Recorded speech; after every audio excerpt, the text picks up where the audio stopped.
Do you have a hobby? My hobby, I've had all kinds of hobbies over the course of my life. As a kid, I collected stuff, rocks, stamps, minerals. God knows what I collected. Car models, just weird hobbies. I mean, kids have weird hobbies, but some adults have weird hobbies. And my hobby is metal detecting underwater. This is a show about jewelry, why we wear it, why it matters, how it's made, and what it means. I'm Alex D, and I turn cannabis into gold. I make mind-blowing jewelry in gold, silver, and platinum from cannabis plants here in Canada for stage, screen, for people who want to rock crazy jewelry. I'm the Cannabis Goldsmith.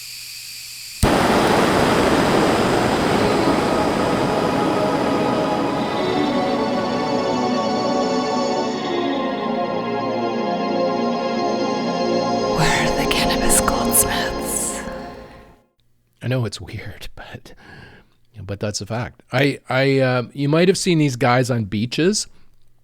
If you've been on vacation with metal detectors, socks and sandals, walking along the beach, sweeping back and forth, looking for tourist droppings. That is me, except that I do it in the water. I actually go in the water and do it.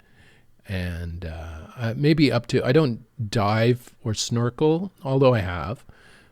But normally I just go up to my shoulders using special underwater waterproof metal detectors and a long-handled scoop with like holes in it that can sieve out sand.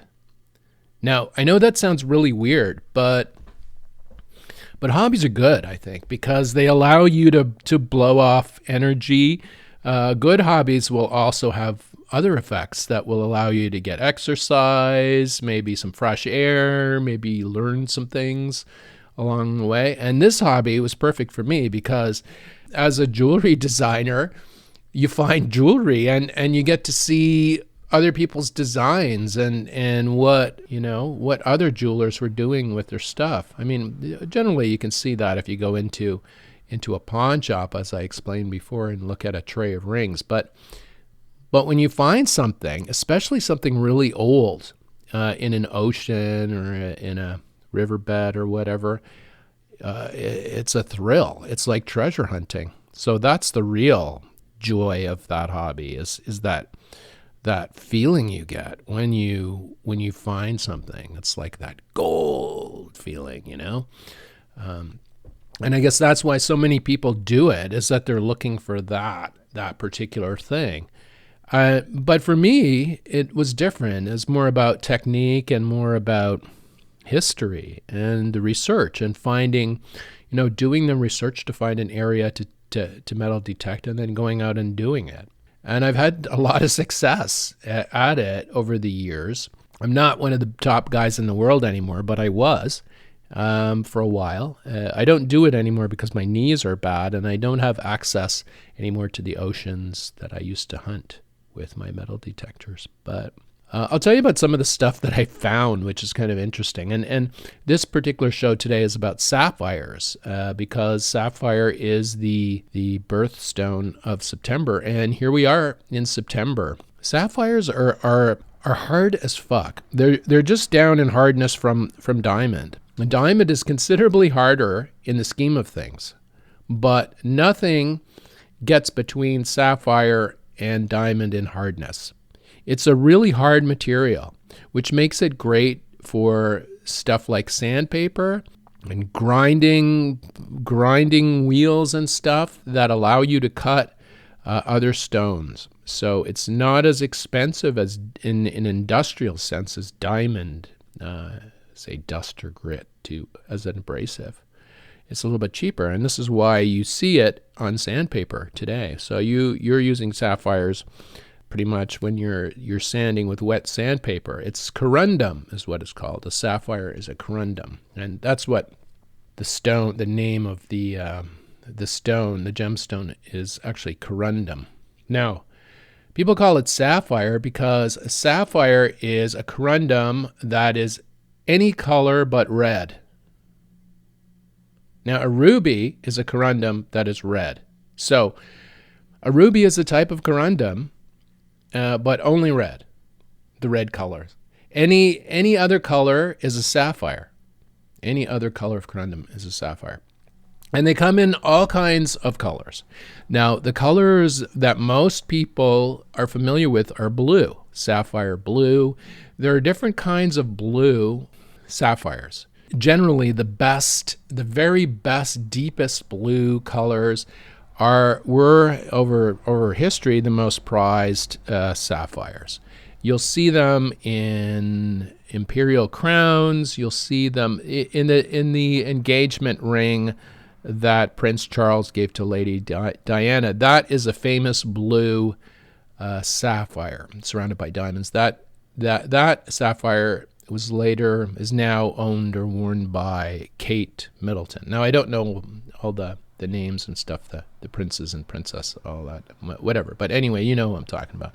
So she has it. You can do a search for that and see what that sapphire looks like. But I'm sure you've seen it in the news or on TV or something. You get the idea. This is what sapphires used to look like, right? Or they do traditionally. This is what the ideal sapphire was. But that's changed because we're in modern times now, and there's so many other great stones to wear. I mean, there are tons of different stones to wear, and the blue sapphire is sort of feeling a bit stodgy these days, but still it's the birthstone of September. So that's you think about that. But anyway, the reason why jewelers use sapphires is that they're hard as fuck. They're really hard. They're hard to cut too. Somebody who cuts a sapphire will tell you that it has grain that sometimes it'll be harder to cut on one direction than on the other direction. And it eats through grit like crazy because it's so hard. It goes through tools like you wouldn't believe. But this is what makes it great for jewelry. When you put one of these in a ring or in a piece of jewelry you wear every day and exposed to beating it off like railings and lawnmowers or whatever, you're lifting weights at the gym with this thing on or something. I mean, it's getting life, right? It's getting knocked on door handles and like smashed into things. The corundum, the sapphire, is going to be okay.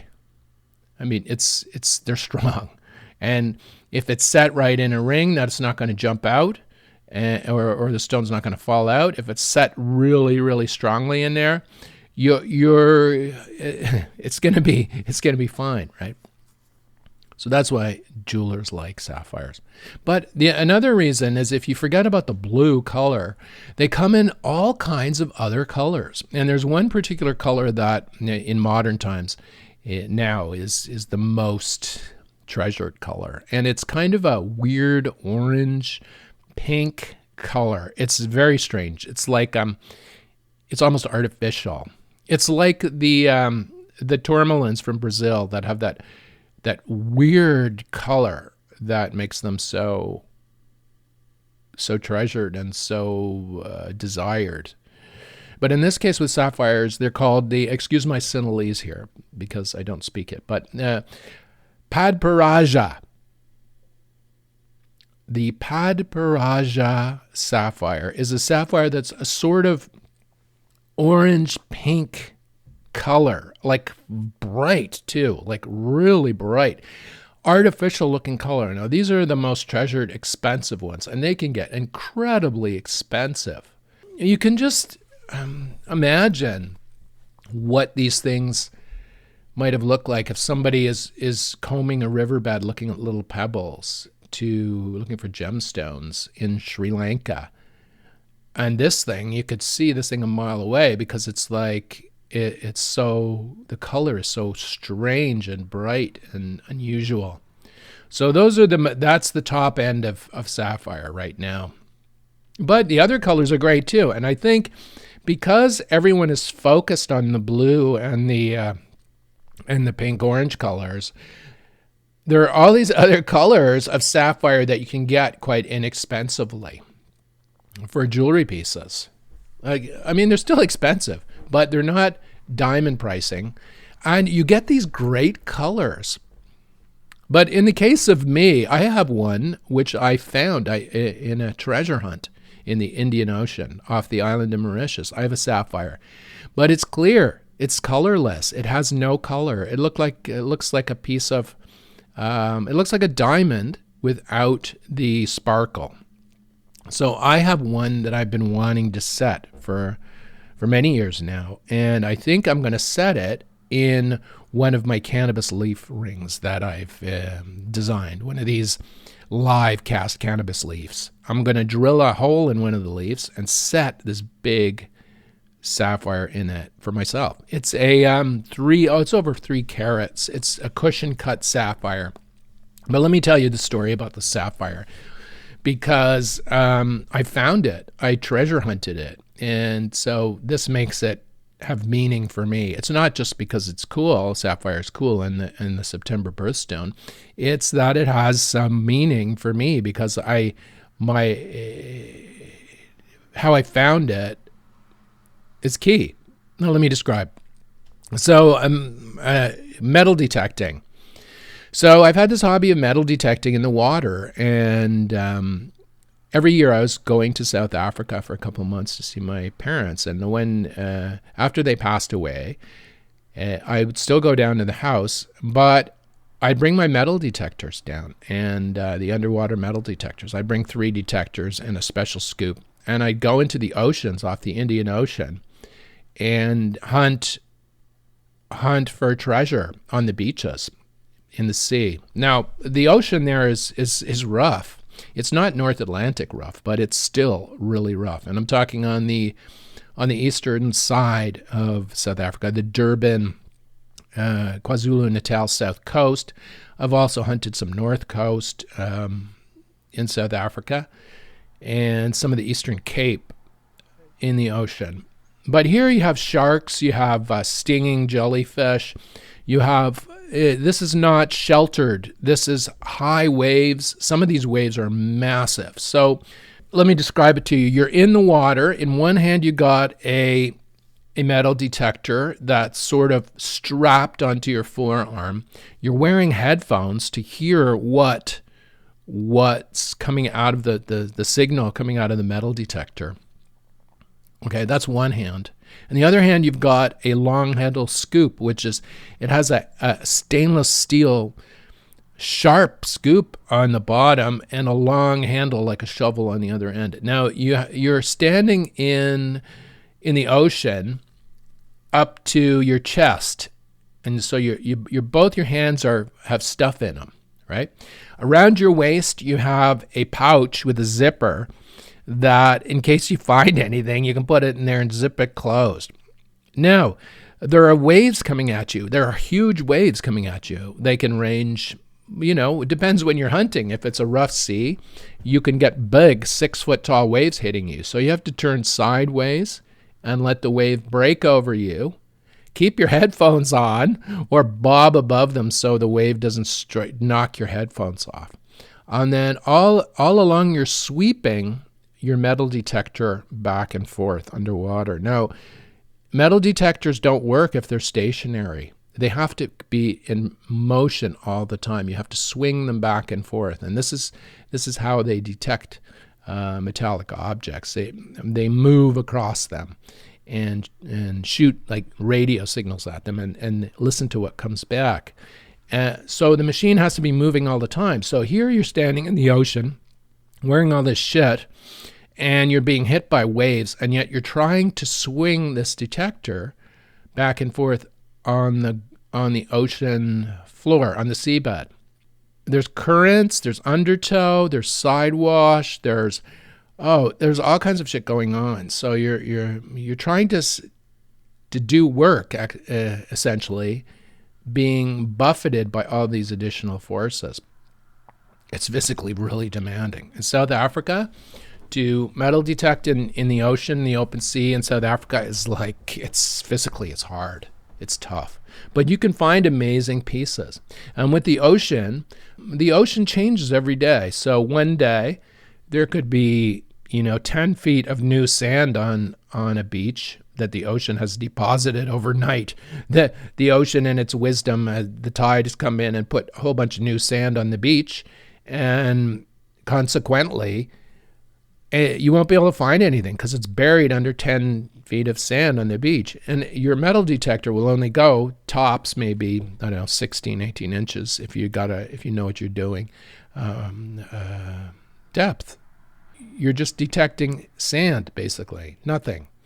But in the ocean, currents and undertow and stuff can scrape away that sand and expose finds that have been long there. So you can find something that's there from the 1800s, or something that's been lost by a tourist recently.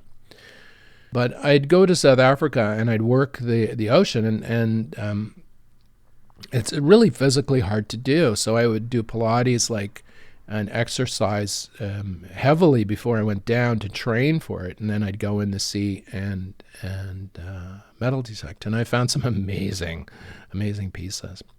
But the sapphire I found in Mauritius, and one year I decided I was gonna fuck this, I'm gonna go to Mauritius. Mauritius is an island in the Indian Ocean. It's somewhere between Madagascar and India. It's smack in the middle of the Indian Ocean. It's beautiful. It's one of the most beautiful countries on the planet. It's just stunning. It's a tropical island with mountainous areas, sort of looking a bit like Hawaii from the air, but it's different. It's different. It's small. It's just gorgeous. It's tropical, and it's surrounded by luxury resorts. So I thought, okay, I'm going to go and I'm going to hunt the most popular side, the west side of Mauritius, with my metal detector, just for a lark to see if I can find anything. And the beaches are public in Mauritius, although some hotels try and block you from walking onto them. If you're in the water, they can't stop you because it's public, right? So I went one year. I went to Mauritius with my metal detectors and kit. I went down, and I think I went for a week the first trip, and I just hunted for a week. Stayed at a hotel on the west side and just did some along the Flick and Flack beach area. Huge, long beach. I mean, kilometers of beach with resorts one next to each other. What I did was I got in the water and I walked in the water with these metal detectors, and I just hunted along the shoreline for 5 kilometers for that first trip. And I found a lot of rings. I found a lot of gold, and just from tourists, just modern stuff. And so it helped pay for the hotel stay. And then the second year I went, I stayed a bit longer. I went for 2 weeks, and I tried a different area, more up in the northwest. Mauritius is interesting in that the west side is a bit calmer, the ocean, and the east side is a bit rougher, and the south. It's not South Africa. I mean, the island is surrounded by a coral reef, which breaks the big open sea waves, so they don't hit the shore in most of the island. So you're not worrying about getting hit by waves. But there are other stuff to worry about there, other kind of wildlife to worry about when you're in the water treasure hunting. Anyway, the second trip I went for 2 weeks, and then the third year I decided, fuck this, I'm going to go for a month. I took out the maps and I started plotting out what I was going to do. I went for a month. I wanted to go for an entire month and hunt the perimeter. So I do the west, the north, and the east. I didn't do the south. I did a little bit of the south, but not the southeast because it was too rough. But I did pretty much all points of the island around the perimeter, and I spent a month doing it. And I found, I guess, 33 gold rings or something like that. I paid for the trip. A couple of diamond rings, nothing big in the way of diamonds. It was all modern tourist stuff. On the last day I was there, I was so tired. I'd been hunting 8 hours a day in the water. It's difficult. It's like swinging a tennis racket underwater. Now, it's really, really hard to do. And I was just almost broken after a month of being in the sea. like hunting. And I found a lot of shit, but still I was exhausted. And then the last day I was there, I hopped into this rough. It was so rough. It was raining. I didn't want to do it. I wanted to say, fuck this. I'm going to give up. I'm going to pack my bags and get the fuck out of here. I'd had enough. But no. I had to do it one more day. And I went into this really rough, rocky area. It was hard to hunt. There were just big rocks. I could hear things underneath, and I couldn't move the rocks to get the targets out from between the rocks. And I wasn't happy. And then I discovered a sound, and I dug it out, and it was this ring, and it was like a silver ring. Silver in the ocean turns black over time. And so it looked like black metal with a piece of glass, a big, what looked like a 3 or 4 carat piece of glass stuck in the middle of it. Really crude ring design. The ring design was very simple, thin.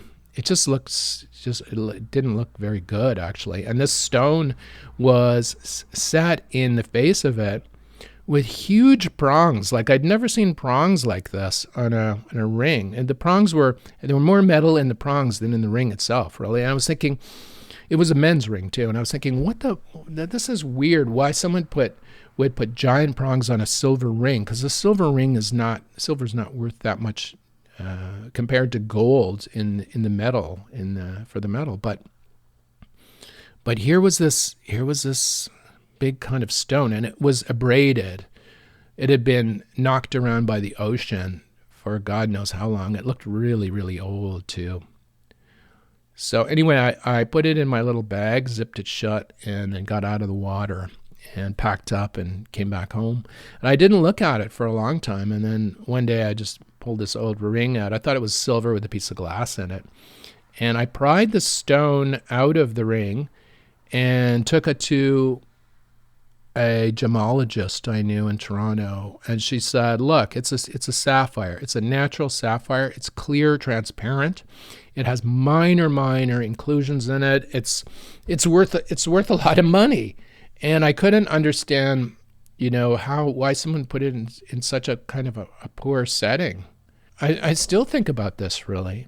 The setting, I thought perhaps it was a jeweler had made a temporary setting for somebody for their stone. Say, while they're working on the real setting in gold, they made a temporary setting in silver for the guy so he could wear his stone around still, right? Or maybe the guy bought the stone or was gifted the stone or bequeathed the stone and couldn't afford to get it set in gold, so had it set in silver temporarily while he wore it, and then lost it in the sea 100 years ago or whatever, and I dug it out in my scoop. And now I have this stone. So it measured about 3.5 carats. But it was abraded because it had been knocked around by the ocean. Even though corundums are hard as fuck, they're really hard. If you put them in the sea and jumble them about with sand and maybe other corundums and other stuff for hundreds of years, they're going to get abraded, a little rough around the edges. So I thought, okay, I'll take it to my cutter and see what he can do. And if he can clean it up, cut off the abrasions, maybe refacet it, and I'll get a good stone I can put in a ring for myself. Our cutter in Toronto went to work on it and cut off the abrasions. He reduced the size slightly. It's still over 3 carats. It's about 3.15 carats. It's a square cushion cut clear sapphire. It looks like a diamond, but without the fire that diamonds sometimes have with all the facets and stuff. So it's not that flashy, but it's beautiful, and it's a nice cushion cut stone. And so that's the story behind that sapphire. And it's transparent. Now, transparent sapphires are the least valuable of the sapphires, but this is a big one, so it still has some value. Generally speaking, it's not a desirable color for sapphire. Everyone wants the blue or the or the orange pink sapphire, something with color. But I think this is an amazing stone, and it has a good story behind it, and it's old, and it's been renewed by me. By our cutter, and we've renewed it and refreshed it. It's just a beautiful piece. So I'm going to set it in a ring for myself because it has meaning. And if people ask me about it, I will tell them this story. So that's how to use a sapphire in a ring. And that's what I'm going to be doing, designing this ring. Now, how I'm going to do it in the leaf, I'll try and describe this to you. If you've seen, go on our Instagram account, see the leaf rings. You'll see what I'm talking about. I take a live cannabis leaf, cast it in gold, 18 karat gold, thicken it up a little bit on the inside so it can be substantial enough for a ring, because leaves are really too thin. So we take the outer face and we thicken it from the bottom and make it into a ring. And what I'm going to do is drill a hole in that leaf, and I'm going to set the stone in a collar, in some kind of collar. I'm still working that out. But anyway, sapphires. Sapphires are fantastic. They're really, really durable, and they're a beautiful stone to wear. So I'll put some links in the show notes to good information about sapphires. The best is the GIA, GIA.edu. Go there, Gemology Institute of America. They'll have great information on any gemstone, but in particular the sapphires. They'll be able to tell you about sapphires. You don't need to get blue sapphires. Go for different colors. If I was an experimental young person today, I would be looking at sapphires for engagement rings instead of diamonds, because they're less expensive, they're as durable, and the colors are really cool. So you could get some interesting colors. Or you could get clear, like the one I have. Oh, the plants. Let me tell you about the plants. The 3 plants are in full flower now, and they're smelling like crazy. They're smelling, one of them smells like socks, actually, which is not the best. But it's cannabis, so some of them smell weird. Another one smells really sweetly, and then the Congo doesn't have any smell at all. I'm worried that they won't finish in time, because already it's getting cold here now where I am, and frosts are starting to happen not too far away from here. So I'm worried that the frost will kill them before they finish their term. These 3 plants that I've tended, that I grew from seed in the winter, they're reaching the end of their cycle. It's kind of sad to see them go. The leaf structure is changing, so I'm getting some amazing leaf impressions from these leaves, and leaf casts, live casts from these leaves. So there's going to be some amazing jewelry coming out of these plants. But I'm worried we're gonna get a frost and it'll wipe them out. That's all we can do, I suppose, and try again next year. They started really late this year. The summer started late. We had all these fires up here in Canada that blocked light or something, or temperature. It didn't really get warm here until last week, which is weird, in southern Ontario. Anyway, next year, who knows? We'll grow bigger, better, newer, maturing plants in next year. I don't know what types I'm going to go for. I need to get a variety, grow a variety with super thin leaves from the outset, from the beginning, when it starts growing. So if any of you listening can recommend a seed strain that we can experiment with for next year, I'm looking for a cannabis leaf that's really thin and long to make jewelry out of. Not fat, thin and long.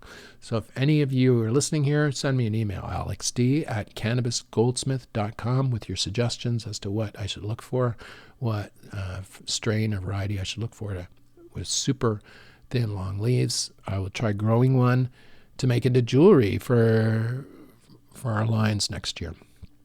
The Cannabis Goldsmith is produced by Tribe Communications, Inc. in the Thousand Islands area of Ontario, Canada. You can see what we do at tribe.ca. Send us an email alexd@cannabisgoldsmith.com. Thanks for listening, and we'll see you next week on the Cannabis Goldsmith.